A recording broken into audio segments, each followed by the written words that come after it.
Hi, my name is Matthew Bellisario. Thanks for coming by the BellisarioSonic YouTube channel from the heart of the Deep South on the outskirts of Birmingham, Alabama, where we talk about music, records, do record reviews, interviews, and much more. If you like jazz, especially want to be plugged into the new jazz releases that are coming out at independent jazz labels these days, definitely subscribe to the channel. I do a lot of those. So a lot of the music you're going to see reviewed on this channel, you probably won't see on a lot of other channels. So if you are into modern jazz, you like seeing what's coming out, I try to keep up with all that on this channel and do a lot of those reviews and interviews with those musicians. Today, a controversial figure. We're going to be talking about Brad Mehldau, who I think is a fabulous musician, fabulous piano player. A bit controversial for some people, especially jazz purists. We'll get into that. What I'll do with this video is I'm going to be reviewing the album called Largo, which came out in 2002. So what I try to do on these is give you some biographical information, but also intersperse it by playing songs from the record, so you don't just get bored with me giving you a monologue. So what I'll do is I'm going to open this up. I'll show you the packaging, show you the records. We'll drop on a tune. Before that, I'll just give you some brief information on Brad, who was born in 1970, probably one of the most prolific jazz pianists of our time. I mean, he's got a ton of recordings out, and he's done everything from straight ahead jazz. He's done all the classic, from the jazz canon, all the classic standards, and gone into a lot of different directions musically. He studied at the New School of Music, but he was touring and recording while he was still a student. He was early on, he was a member of Joshua Redman's quartet in the mid-90s, who was a saxophone player, who's now very famous as well. He formed his own trio in the early 90s, and two of the guys that he's playing with on this record, bassist Larry Grenadier and Jorge Rossi, were part of his early trio. So they are both on this album here. Fred Hirsch, one of his biggest influences as a player of solo piano, but he's got a lot of different influences.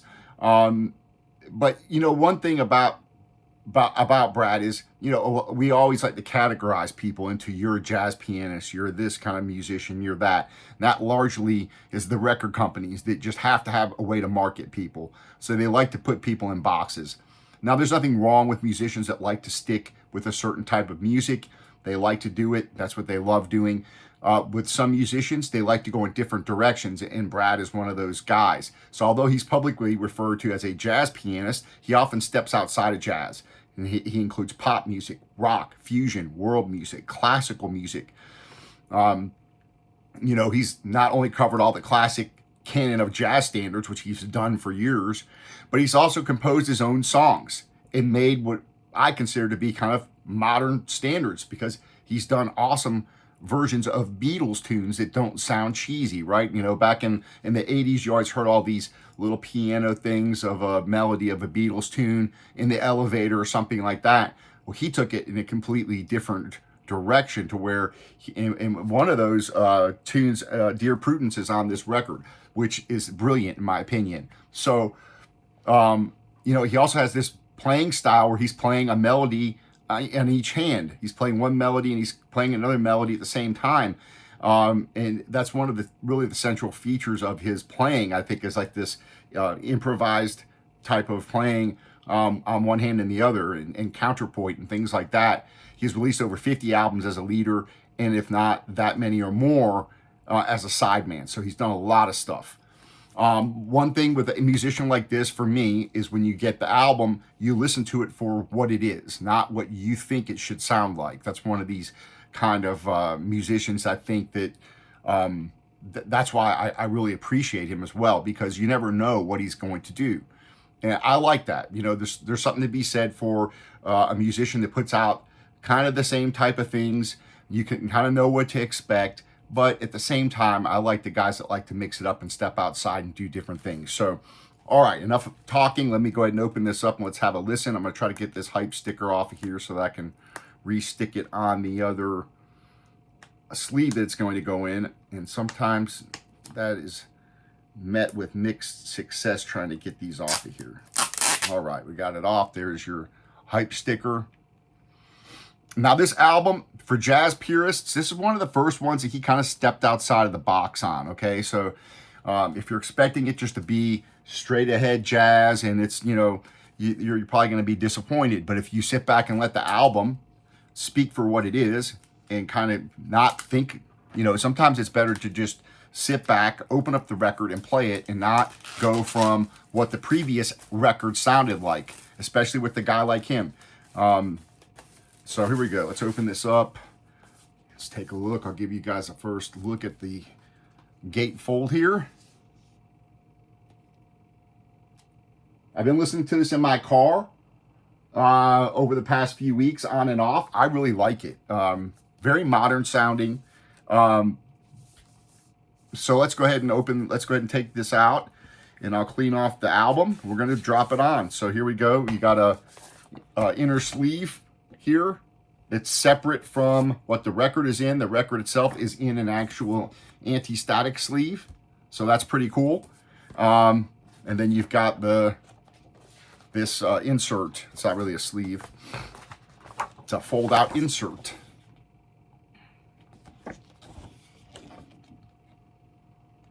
So we'll look at that a little bit closer when the music starts. We'll talk a little bit more about his career. He's got a very interesting, I think, interesting story. Let me clean off that record, and we're going to drop it on. We're going to have a listen.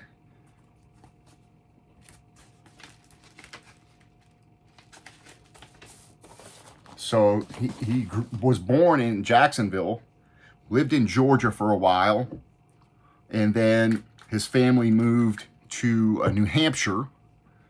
He grew up around a piano, so he started playing when he was pretty young, but he started off listening to a lot of pop music, and then got into classical music, and then got into jazz. So he's got a varied musical background, and you can tell, you know, when you listen to him, a lot of different influences, I think. He can play the straight ahead jazz, swing, he can do it all. And then he can go do classical stuff. He can, you know, write his own compositions, which I think is fantastic. And he plays the jazz canon as well.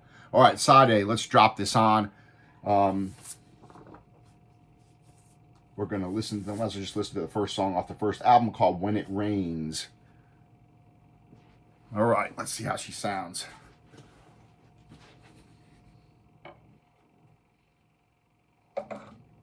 This is on the None Such label. First time it's been available on vinyl, I believe. I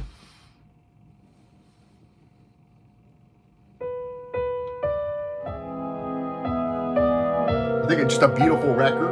Again, it's got elements of pop music, of course, jazz elements, but goes into some kind of rock sounding things, and just have to listen to it. It's the insert.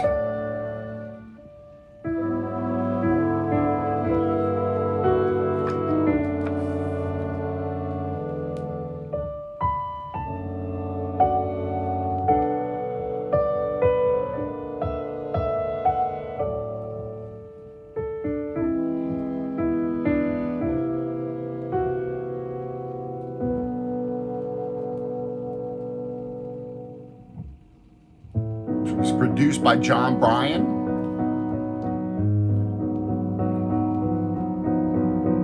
It says it was recorded at Capitol Recording Studios, Hollywood Studio B, April 2nd through the 8th, 2001. Everything was recorded live. No overdubs. It's pretty impressive when you listen to this. This is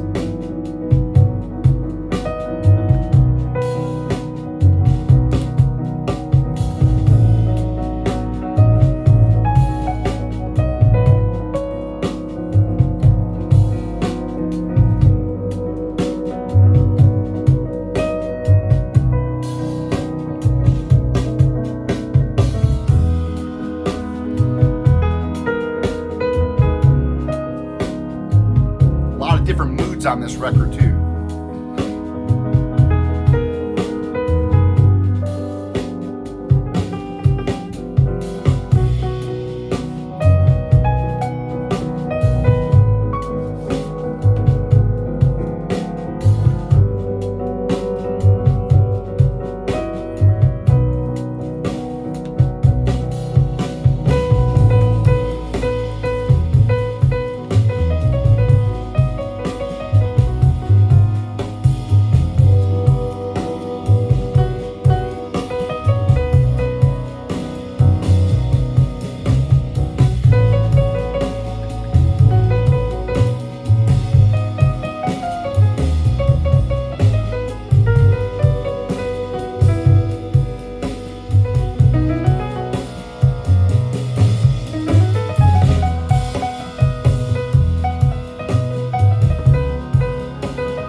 So let me give you a little more information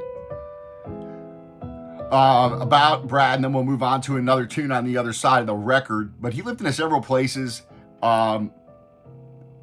His family moved to West Hartford, Connecticut when he was 10 years old.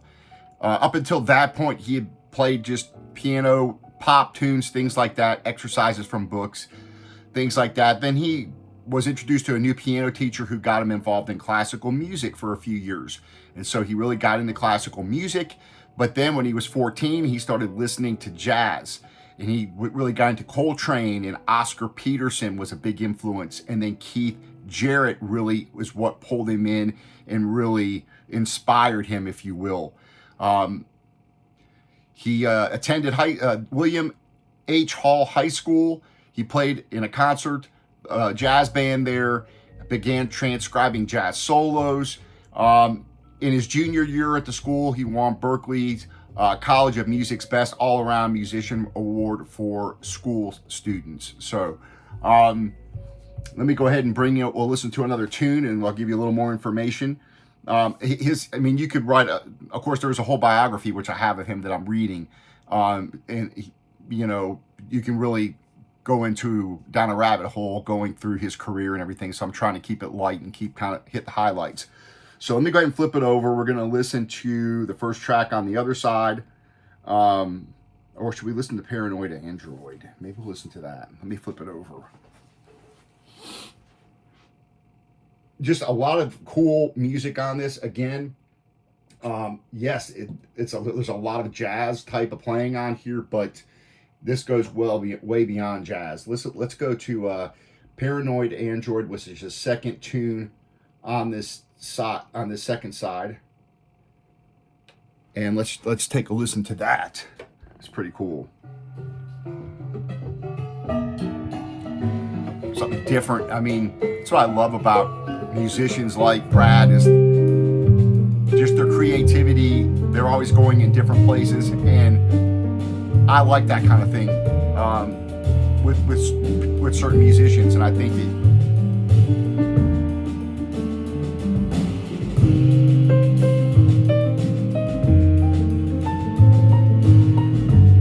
right, this one's called Paranoid Android.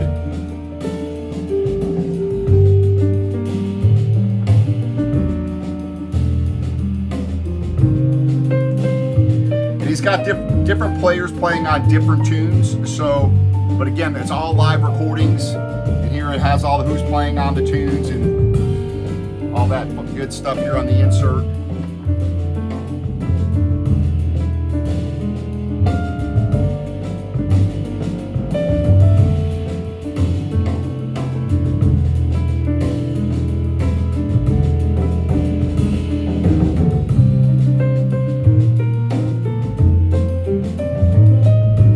Remastered for vinyl by Calbi and Steve Fallone at Sterling Sound. It sounds fantastic, by the way. It sounds wonderful.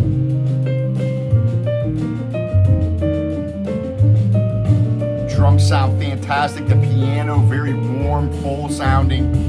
Bass sounds fantastic. I was kind of wondering how the bass was going to sound on this, because in the car it's kind of bassy. I was like, I wonder how this is going to sound, but they did a good job with it on the mastering for the record.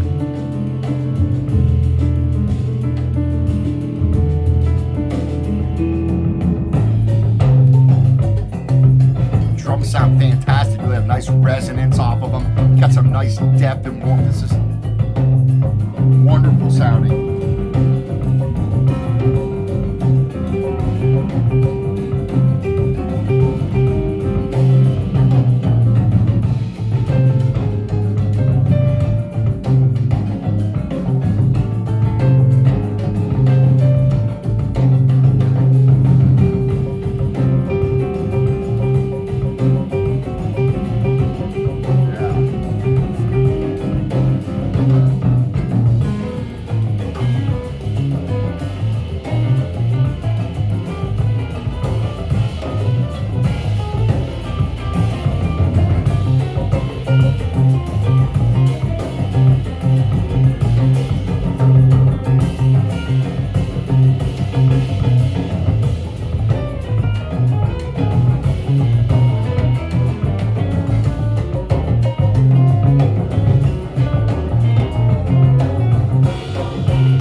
notes flat, clean sounding so far.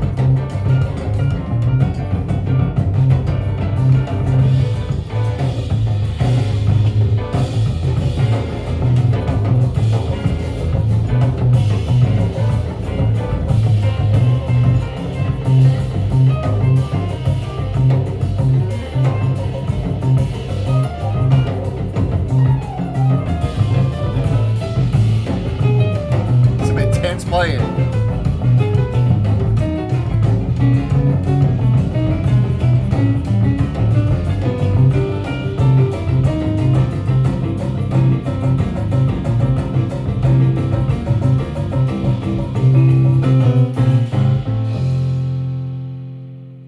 That is freaking awesome.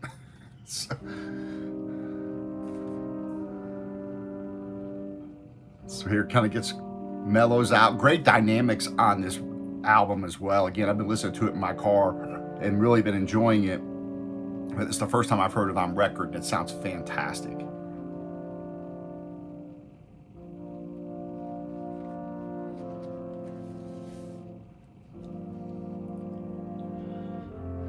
So he moves to New York City in '88 to study jazz and contemporary music at the New School on a partial scholarship.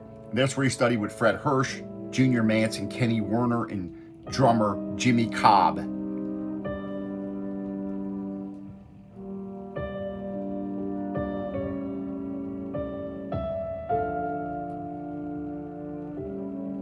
He also became a member of Christopher Holliday's band and toured for several months and played a lot of different tunes at the time with the music of Wynton Kelly and McCoy Tyner. He really got into those players and really learned, I guess, really brought a lot of that into his playing. And then by the age of 20, he was playing in Cobb's band, and he also played with fellow student Peter Bernstein on guitar. I've reviewed a couple of his albums on this channel. Fantastic guitar player. Graduated from the New School in '93. Formed his first long-term trio in '94. And that was again with Larry Grenadier and Jorge Rossi, who both play on this album on different tunes. There's a mixture of musicians on here.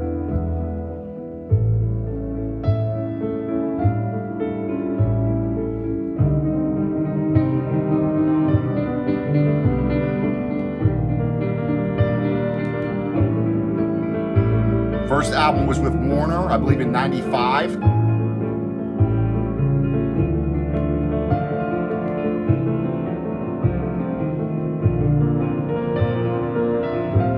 You're almost a classical feel type thing going on.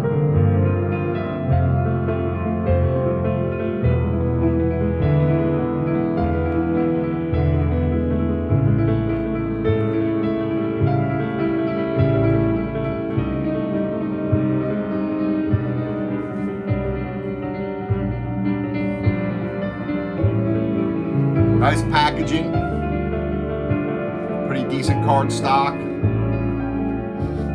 Again, 2 records, and you do have this nice insert that gives you information on who's playing on the tracks, where it was recorded, all that kind of stuff. So, pretty nice package, I think. And again, it sounds fantastic. This is a really audiophile sounding recording to me. Listening to this on a Fluence RT85 with the Ortofon Blue. Using a Ship Monty preamp into my Yamaha HS8 speakers. I am looking into getting a new, better preamp, phono amp, so I'm in the market for that. Doing some research right now, trying to figure out what I want to get.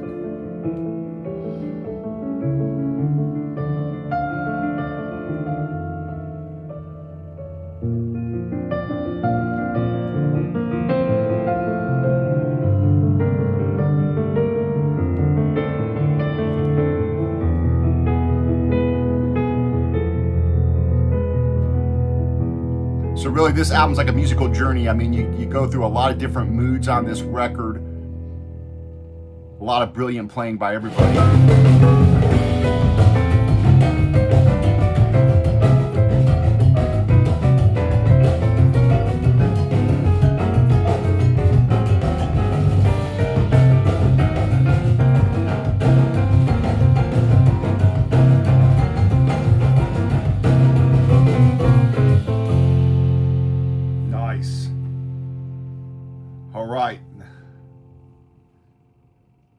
That was called Paranoid Android. Awesome. What I'm going to do now is take this off, give you a little bit more information about Brad, especially, you know, in the 90s, he comes out with, in 95, he comes out with his first record. A lot of people, grabbed a lot of the people's attention. He really, from the mid 90s all the way up until basically this record, he was doing all pretty much straight ahead standards and things like that. And he was regarded by many as one of the leading musicians of the day, one of the great young talents. But one of the things that he was being compared to was Bill Evans, or one of the musicians he was being compared to was Bill Evans, for obvious reasons. But, you know, that whole heroin addiction thing that Evans had, unfortunately, Brad had for a while and was able to overcome that. So that was another thing that kind of got him, in, I think, unfairly thrown into this kind of category. He later stated, once he got over his addiction, that he said, once I stopped using heroin, it was like a whole rush of creativity that had been, you know, held back by this addiction, and now just come rushing out type thing. So he later then expanded, you know, going into different types of music. He made recordings with Lee Konitz and Charlie Hayden, which are fantastic. Started doing film music. You know, he did the some accompanying to the Midnight in the Garden of Good and Evil, that soundtrack. He did Live at the Village Vanguard's recordings that were all standards, and so he really cut his teeth on the standards. You know, a lot of people, some modern jazz musicians, unfortunately, some don't really get their roots where they need to get their roots from, which would be in that canon of jazz standards. And Brad is very familiar with those and really cut his teeth on those for a long time before he started branching out. Eventually even getting into like that German romanticism, that the Schubert, the Schumann, the Brahms, those kind of things that he kind of got into. So, all right, let's pull this off. We're going to play Dear Prudence, because I want to play this Beatles tune, which I think is fantastic. And again, he's, to me, the first guy that ever took like a Beatles tune and made it a jazz kind of standard out of it, where it didn't sound cheesy, you know. So we're gonna listen to that. All right, appreciate you guys hanging out.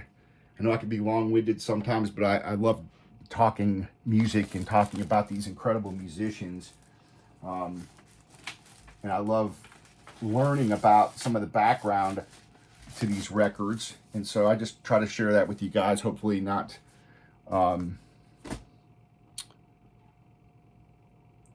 going too overboard.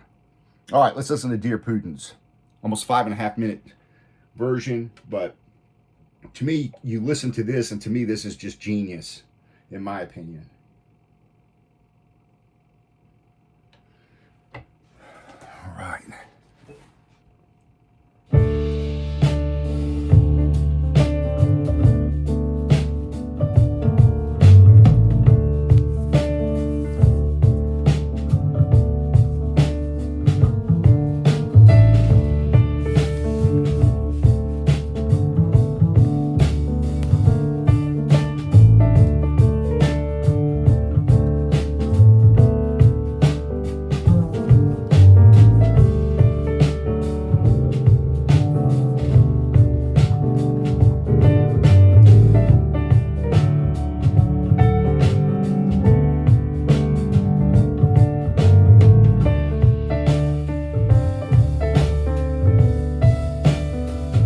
Is all recorded live.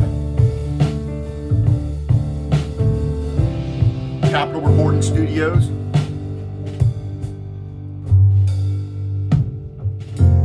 Pretty stripped down ensemble here. You got Derek Oleskowitz on bass, acoustic bass, Jim Keltner playing drums, Matt Chamberlain on shaker and percussion.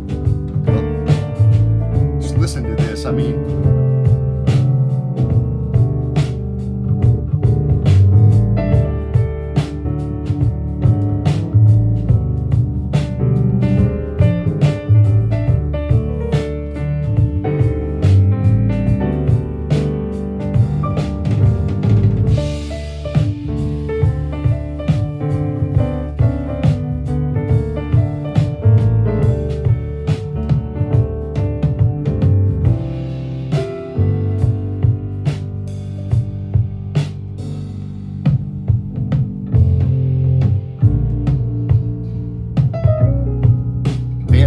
sounding record.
Fantastic. So, you know, to me, most of the time, all those Beatles, you know, jazzy things always sounded cheesy. This was just intense. I mean, you listen to the playing, to me, wonderful.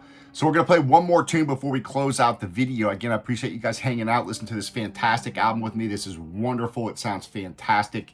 You know, he got into a bit into that German type of classical music, but he was also, you know, playing with Charles Lloyd, for example. I think he did 2 albums for Charles with him. He started getting into more soundtracks. I think he did some things for $1 Million Hotel, Space, Cowboys, did a French film. He also played with Wayne Shorter in 2001. He has been nominated for a ton of Grammys and has actually won a Grammy. So he's done it all. I mean, when you get to this album, you know, this is 2002, and this right here was kind of when he kind of departed from doing all that straight ahead kind of jazz stuff, his solo recordings and the trio recordings and things like that. Again, this was produced by John Bryan, who he had met in California. And so here you get different types of players, not just jazz players. You get rock musicians, Jim Keltner, for example, classic example there. So you got a lot more experiments on this, but I think this is a fantastic sounding record and a lot of different moods and things going on. So you got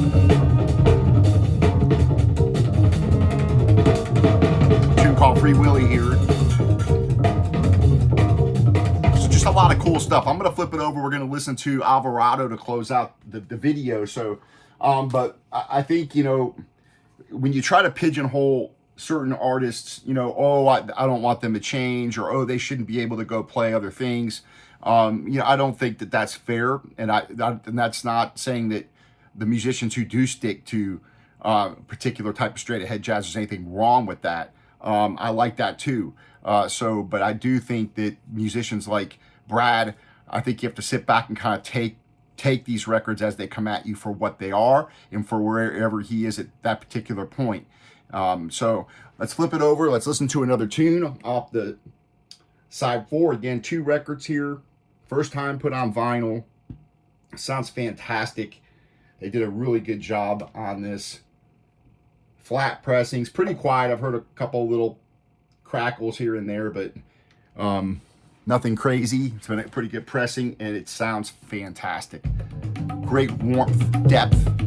Listen to the percussion here. I mean, just piano sounds fantastic. They did a great job with this.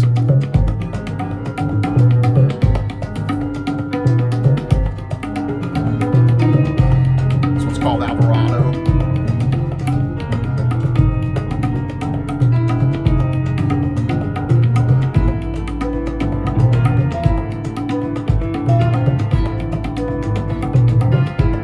Again, this is all recorded live. Nice insert. Decent pressing, decent packaging. Definitely grab this one. I think it's one of his best-selling records too, still to this day.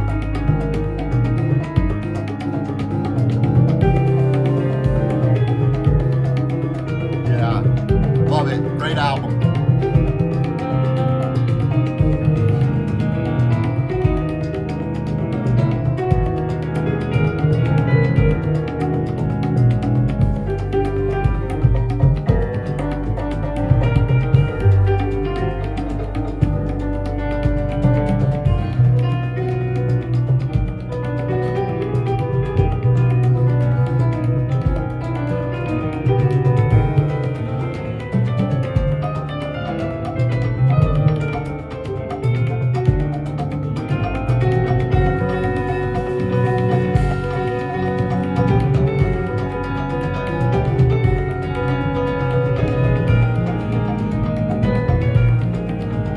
A great listen all the way through. I've been listening to this in my car, and it's just a great listen all the way through this whole record. And listening to it on vinyl is even, this sounds so much better. I mean, it's incredible. Bass sounds nice.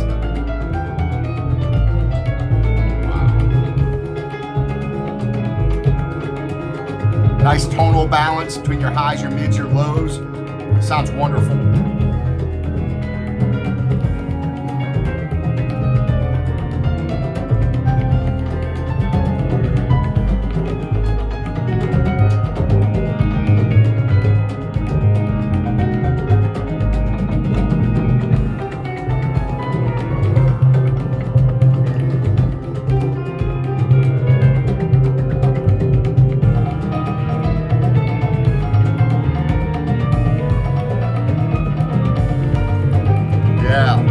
Brings a smile to my face.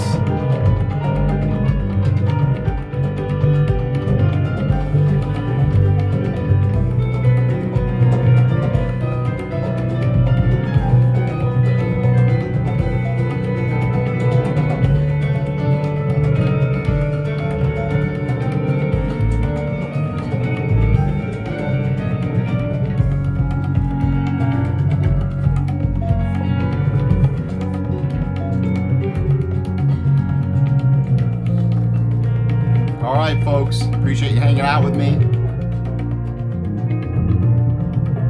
And I think this is a masterpiece personally. I think this is just, this is one of those records that musically it's fantastic, and then with that cherry on top, the sound quality is amazing. So